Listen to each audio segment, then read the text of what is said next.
Este é o som do caimão, Porfírio Porfírio, que é o tema para a nossa conversa de hoje, entre mim, Gonçalo Elias, e o José Sousa, que está aqui comigo. Olá. Olá, Gonçalo. Prefiro o branco ou prefiro o tinto? Pois esta espécie foi por mim vista ainda na famosa expedição ao Parque Nacional de Doñana, que fica nas marismas do Guadalquivir, ali na Andaluzia Ocidental, no dia 10 de dezembro de 1988. Era uma daquelas aves que eu não estava minimamente à espera de ver. Era uma ave que eu só conhecia do livro, nunca tinha visto. E segundo o livro, eu já não me recordo o que é que dizia o guia do Peterson, que era o guia que eu usava na altura, mas a ideia que eu tenho vagamente é que era uma espécie que praticamente não havia grande expectativa de observar em Portugal. E efetivamente, nessa altura, na década de 80, a espécie era muito rara em Portugal. E em Doñana, que era um sítio onde a espécie na altura ocorria, em números não muito elevados, mas ocorria, tive a felicidade então de observar esta espécie pela primeira vez nessa expedição que eu já descrevi anteriormente. Mas esse cenário, entretanto, mudou, não é verdade? Mudou para melhor, mas é preciso também dizer, e já agora vou recuperar um bocadinho aqui a história, que esse cenário que se verificava na década de 80 era aquilo que tínhamos após uma enorme regressão que terá havido ao longo das décadas e dos séculos anteriores. Porque toda a informação existente aponta para que no passado o caimão era uma espécie bastante comum em Portugal, num passado até bastante remoto. Por exemplo, pensa-se que no tempo dos romanos a espécie devia ser comum no Baixo Mondego, porque nas ruínas de Conímbriga, as ruínas romanas mais conhecidas do país, existe lá um mosaico, salvo erro, na Casa dos Repuxos, que nos cantos tem representado um desenho de um caimão, lá com os mosaicos.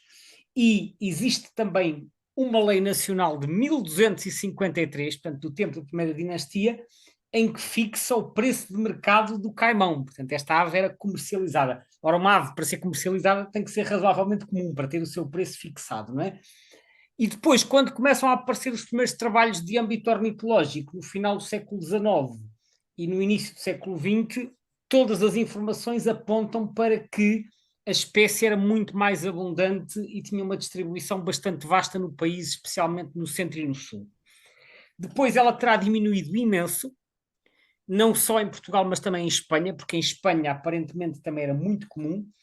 As causas desta diminuição pensa-se que terão sido por um lado, a pressão venatória, portanto, ela era muito caçada, que aliás não surpreende, quer dizer, se tinha um preço de mercado é porque era uma ave que era capturada e provavelmente consumida. Um, e, e terá havido também uma grande degradação das zonas úmidas, a drenagem de determinadas zonas. A verdade é que esta espécie diminuiu imenso, mas imenso na península, tendo sido levada quase até à extinção.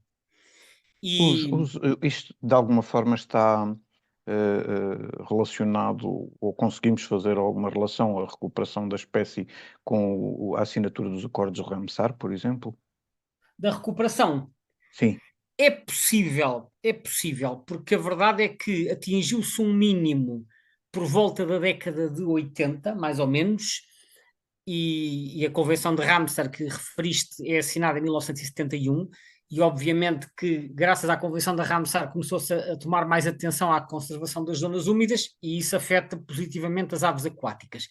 A situação no final da década de 1980 era que em Portugal, eu depois só soube isto no ano seguinte, quando saiu o primeiro Atlas, que é publicado no final de 89 ou início de 90, em Portugal restavam menos de 10 casais, talvez 4 ou 5, apenas num único local da Ria Formosa, que era na zona do Ludo.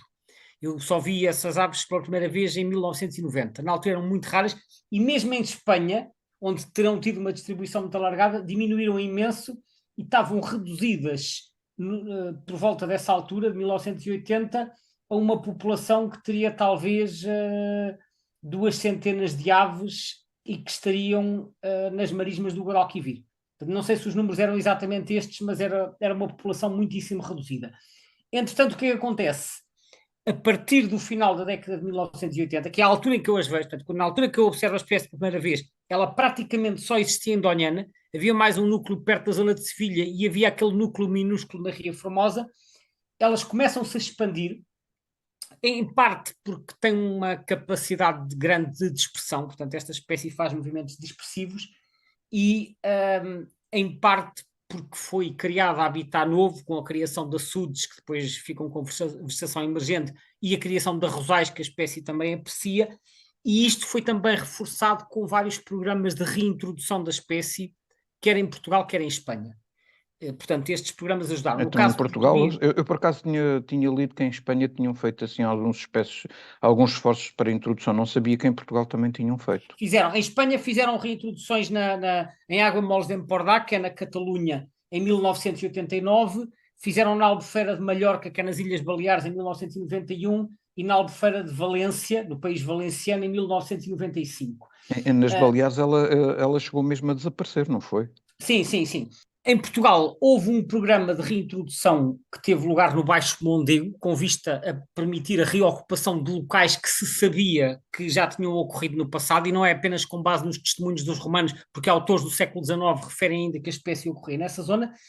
E então esse programa decorreu, teve a ver, portanto, concretizou-se na libertação de indivíduos no Paulo de Arzila, que fica no Conselho de Coimbra, e no Paulo da Madrid, que fica no Conselho de Soure, e usou aves provenientes de Espanha e de um centro de reprodução em cativeiro que foi construído no Choupal, ao pé da cidade de Coimbra. E no total foram libertados 107 caimões juvenis nesta zona. E os primeiros casos de reprodução bem-sucedida registaram-se em 2000 e 2001. Portanto, a espécie colonizou facilmente a região. Entretanto, no sul do país, o que aconteceu foi que em Doñana a espécie teve um enorme aumento populacional e começou a aparecer em números crescentes em Portugal. Portanto, no Algarve também começaram a ser muito mais comuns, provavelmente também reforçados com indivíduos vindos de Espanha, e depois começaram a aparecer no Alentejo, primeiro na Lagoa de Santo André, depois no estuário do Sado, mais tarde apareceram no Tejo, e a certa altura apareceram no Paulo do Boquilobo, e eu tenho ideia de ter lido que no Paulo do Boquilobo também apareceram aves provenientes dos indivíduos libertados no Mondego. Portanto, eu acho que a certa altura as populações que estavam já presentes e aquelas que foram introduzidas se começaram a misturar. Portanto, a certa altura terá deixado de ser possível distinguir umas das outras porque elas já estavam em contacto. A Trata-se de verdade um é que houve caso um enorme... de sucesso dos esforços de conservação, não é? É bom ter Sim, assim umas sim, notícias boas claro, de vez mas em o que quando. acontece é que nós temos que ver que, quando olhamos para a Península Ibérica é uma unidade geográfica e, portanto, em quase todas as espécies, aquilo que acontece em Espanha afeta Portugal também, em termos populacionais, seja para mais, seja para menos. Uma espécie que esteja a diminuir fortemente em Espanha dificilmente se vai aguentar em Portugal. E uma espécie que esteja a expandir-se de forma acentuada em Espanha, mais cedo ou mais tarde também se vai expandir em Portugal. Há exceções, uma das notáveis exceções é a gaivota de Alduíno, que tem diminuído em Espanha e tem aumentado em Portugal porque houve uma transferência populacional. Mas isto são exceções. Na maioria dos casos, elas vão se expandir a partir de um núcleo central, que neste caso era a Doñana, e começam a ocupar zonas periféricas. E no final do século XX, depois de, portanto, repara, eles começam-se a expandir mais ou menos a partir da década de 80, e quando chega a meados da década de 90, já se calculava que a população espanhola tinha chegado a 3 mil a 5 mil casais, e que no final do século XX já ia nos 6.400 até 6.700, incluindo 5 mil casais em Doñana. Portanto, houve ali um aumento espetacular em muito pouco tempo, uma expansão gigantesca, como eu disse, reforçada por programas de reintrodução. Depois, um outro censo nacional, feito com base em amostras no ano 2007, encontrou apenas 5.500 indivíduos, ou seja, houve uma redução, especialmente em Doñana, porque em Doñana o que acontece é que, além de ter havido vários anos de seca, tem havido uma degradação dos habitats, por causa também da sobreexploração dos aquíferos, já falámos disso anteriormente, Portanto, o Parque Nacional de Doñana tem vindo a perder um bocado em termos dos valores ambientais e isso afetou a população de algumas espécies e pode estar por trás do declínio dos caimões em Doñana. Só que eles, entretanto, conseguiram se expandir para outras zonas da Península Ibérica, quer em Portugal, quer em Espanha, tornaram-se muito mais comuns na Extremadura, por exemplo, onde há enormes zonas de arrozais que eles colonizam bem, e aparecem também noutras zonas do país, nomeadamente em Castela-La Mancha, no país valenciano e na Catalunha, onde, como eu disse, também houve programas de reintrodução.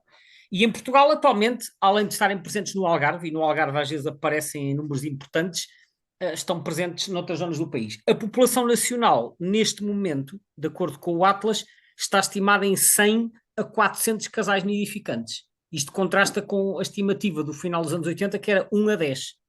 Portanto, houve aqui aquilo que podemos chamar uma explosão populacional. Ou seja, resumindo tudo o que eu disse, a espécie era muito comum no passado, até ao final do século XIX, início do século XX, depois teve uma diminuição muito acentuada, provavelmente causada pela degradação dos habitats e pela pressão venatória, porque a espécie era apreciada, e depois volta a haver, graças a medidas de proteção e a programas de reintrodução, volta a haver um aumento e a espécie hoje pode ser considerada comum. O nome científico, Porfírio, de onde é que isto vem? Bom, esta espécie é descrita inicialmente pelo Linneu, embora não seja uma espécie do norte da Europa, mas como eu já referi, o Linneu descreveu algumas espécies de outras regiões. Eu não sei se ele teve a oportunidade de as visitar ou se foram exemplares que lhe foram enviados, essa parte desconheço, mas o que é certo é que esta espécie aparece referida no famoso Sistema Natura 10ª edição que o Linneu publica em 1758. Ele publica esta espécie com o nome Fulica porfírio. Portanto, já sabemos que ele tinha um número reduzido de géneros e já sabemos que o Linneu não usava tautónimos. Portanto, era Fulica porfírio. Ele considerava que isto era aparentado ao galeirão e, de facto, tem algumas semelhanças a nível estrutural. Quem depois sugere o nome porfírio como género é o Brisson. O Brisson, que era, portanto, o nome completo era Mathurin Jacques Brisson, era um naturalista francês que se interessou muito pelo trabalho do Linneu e que também deu o seu contributo para a classificação e propôs muitas designações latinas para os seres vivos, incluindo para as aves. Acontece que os nomes propostos pelo Brisson muitas vezes não respeitavam o sistema binomial do Linneu e, portanto, não puderam ser formalmente usados. Só que ele propôs vários géneros novos e um dos géneros que ele propôs é precisamente o género porfírio. Isto é logo em 1760, portanto, é logo a seguir ao Linneu. E então, como o Brisson propõe este nome, depois, por tautonímia, acaba por se adotar o nome Porfírio Porfírio. Porfírio é um nome que basicamente vem do grego e significa vermelho, enfim, vermelho vivo, e que é certamente uma referência à cor do bico e das patas. Mas que depois este nome acaba por migrar, digamos assim, ou ser aproveitado, chega até nós através do latim, do termo porfírio, ou porfiriornis, que é um nome que já se aplica a esta espécie, ao caimão. Portanto, em latim, este termo, que vem do grego, já designa, de certa maneira, esta espécie. Mas a origem grega tem a ver com a cor, não é? E tem subespécies esta espécie? Bem, a situação desta espécie é um bocado complexa, porque no passado considerava-se que havia vários caimões distribuídos pelo planeta, porque há várias espécies que são taxonomicamente próximas entre si, e depois elas, primeiro eram descritas separadamente, depois, porque há uma na Ásia, há outra na Austrália, há outra na Nova Zelândia, há outra em África, há outra na América, e depois elas foram todas juntas numa única espécie, que era o porfírio com várias subespécies, e recentemente análises genéticas chegaram à conclusão que elas estavam melhor se fossem todas separadas novamente, e então houve aqui uma reclassificação. Pois, e isto ficou uma confusão tremenda. Fica. A classificação deste grupo é um bocado confusa, mas a situação atual que nós temos é que o porfírio que ocorre em Portugal é uma espécie monotípica, ou seja, as outras que eram subespécies, como eu disse, as asiáticas, africanas, etc., foram todas separadas, e neste momento o porfírio que nós temos é uma espécie monotípica, mas com uma distribuição bastante restrita, que é basicamente a Península Ibérica, alguns países do norte da África, certas ilhas do Mediterrâneo, como a Sardenha, penso que também aparece ali no sul de França e nas Baleares, que nós já falámos. Portanto, grosso modo, é o Mediterrâneo Ocidental. Mas também é introduzida nos Estados Unidos. Eu penso que o que ocorre nos Estados Unidos é o Porfírio Martinica. Se esta foi introduzida, eu não tenho conhecimento, mas se calhar foi. Se calhar foi É, introduzido nos é que Estados Unidos. ok, então nesse caso, pronto, ok, então nesse caso, Atenção que às vezes há alguma confusão dos nomes, porque precisamente por dantes, causa desta quando, coisa do que era subespécie e passou a ser espécie e não sei o quê, sim, não é? sim, Pois. sim. Eu penso que nos Estados Unidos, como disse, é o Porfírio Martinica, que é acho que lhe chamam, acho que lá lhe chamam Purple Gallinule, que era o nome que antes era dado ao nosso, que agora se chama em inglês Purple Swamp Hen. Aliás, isto dá uma grande confusão, porque os nomes comuns não são com confusão só em português, também são confusão noutros idiomas, nomeadamente em língua inglesa, porque os nomes usados no inglês britânico são diferentes dos nomes usados no inglês americano.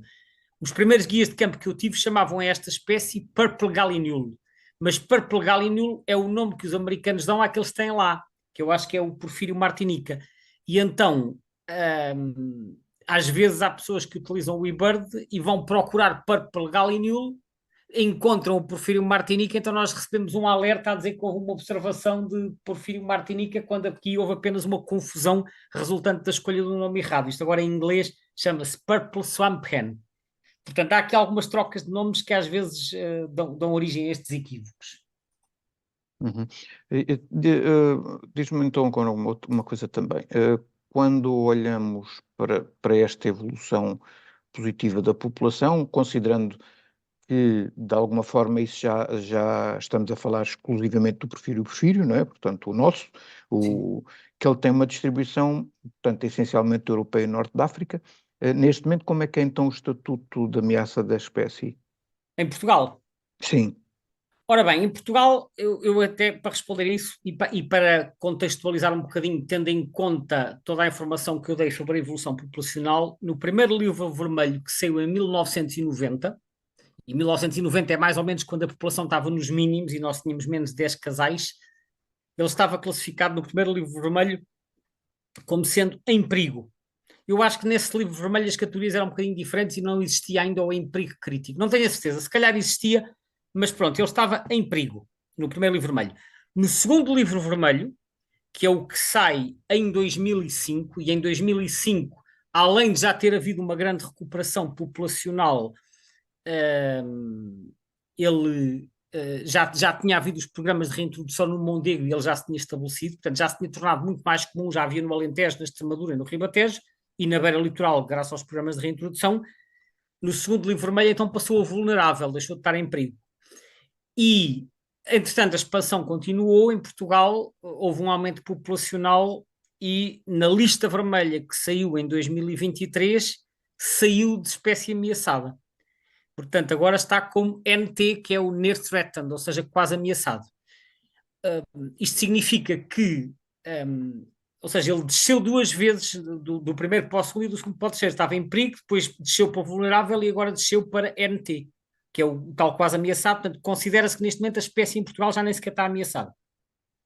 Pois sim, até porque quando nós olhamos para no mapa de distribuição, dos pontos de nidificação confirmadas, por exemplo, e olhamos para a confirmação, para a comparação do Atlas 3 com o Atlas 2, há de facto aqui uma série de sítios de novos, não é? Digamos assim. Portanto, não é só o número de indivíduos que está a aumentar, obviamente a sua área geográfica também. Sim, sem dúvida. Ou seja, há uma expansão geográfica acompanhada de uma expansão populacional. Porque esta E espécie isso não é migradora propriamente dita naquele sentido, não faz a movimentos longa distância. dispersivos, não são conhecidos muitos movimentos de longa distância, mas faz movimentos dispersivos que se pensa que podem ser movimentos locais sazonais em resposta às condições do habitat, porque eles frequentam zonas de águas pouco profundas e as zonas de águas pouco profundas, se tiver muito tempo sem chover, podem secar e, portanto, eles vão se mexendo assim de uns sítios para os outros para encontrar os sítios com melhores condições, mas são movimentos de dispersão. Só que estes movimentos de dispersão também facilitam a colonização de novos locais. Uhum. Um, Uh, diz. Só uma última pergunta para aproveitarmos aqui muito rapidamente. Nós temos estado a falar nas últimas conversas essencialmente de aves aquáticas, não é? E há um assunto que tipicamente se discute quando falamos, por exemplo, nas ameaças que essas aves estão sujeitas, e um deles é o saturnismo. Podes dizer alguma coisa sobre esta questão? Bem, o saturnismo basicamente consiste no envenenamento por chumbo, por excesso de chumbo, que as aves acabam por ingerir quando estão a alimentar-se, nomeadamente em águas pouco profundas, e acabam por ingerir grãos de chumbo. Eu sei que isto afeta particularmente os patos, mas sei que afeta outros grupos de aves, não tenho exatamente presente quais, mas tem a ver então, porque o chumbo é um metal pesado e o nosso organismo tem muita dificuldade em ir expelindo o chumbo, não é? Ou seja, ele fica acumulado no organismo e o nosso organismo não se consegue libertar dele, e isso acaba por provocar, portanto, um determinado tipo de envenenamento que é o saturnismo. Não sei dizer até que ponto é que os caimões são afetados por isto, mas sei que foi um problema muito grande. Hoje em dia está mais controlado porque as munições por chumbo têm vindo a ser progressivamente proibidas. Nem sei se não foram já totalmente banidas. Ouvi já Eu tenho qualquer coisa ideia que a sobre isso. partir de fevereiro de 2023 já saiu legislação em relação a isso. A proibição de utilização de munições de chumbo Pronto, nas zonas úmidas e nas redondezas. Não sei o é que é que quer dizer exatamente para redondezas, evitar que o eu não fui envenenamento de ler. chumbo, embora ainda possa haver para aí muitas bolinhas de chumbo espalhadas, porque, como sabes, os Claro, cartuchos de caça têm uma data de grãozinhos que, entretanto, podem ter ficado ainda no ambiente, mas a tendência será haver cada vez menos. Antes de terminar, gostava de referir aqui uma citação muito engraçada, a propósito desta história do caimão ser uma ave muito procurada. E esta citação vem no livro do Taito. O Taito foi um inglês que esteve no Porto, com negócios ligados ao vinho do Porto, e que em 1924 publicou um livro chamado The Birds of Portugal. E ele também, na altura, portanto, ele descreve a situação das várias espécies, descreve também que o caimão ocorria no Mondego, como já referimos, e noutros sítios, e a certa altura ele também menciona outras curiosidades e fala de um tal padre Rafael Blutot, que terá publicado um dicionário em 1712, e ele fala muito sobre as antigas tradições acerca das virtudes desta ave, que supostamente morria de tristeza se a dona da casa não fosse fiel. Portanto, havia aqui algumas crenças relacionadas com esta ave. E depois também diz que esta ave era muito procurada como animal de estimação e que havia um adágio antigo que se referia na altura, que dizia assim: camão, todos o querem, poucos o hão. Portanto, era muito desejado, mas poucos conseguiam ter um. O que mostra que era uma ave que possivelmente era comum, era procurada, e até havia adágios acerca dela.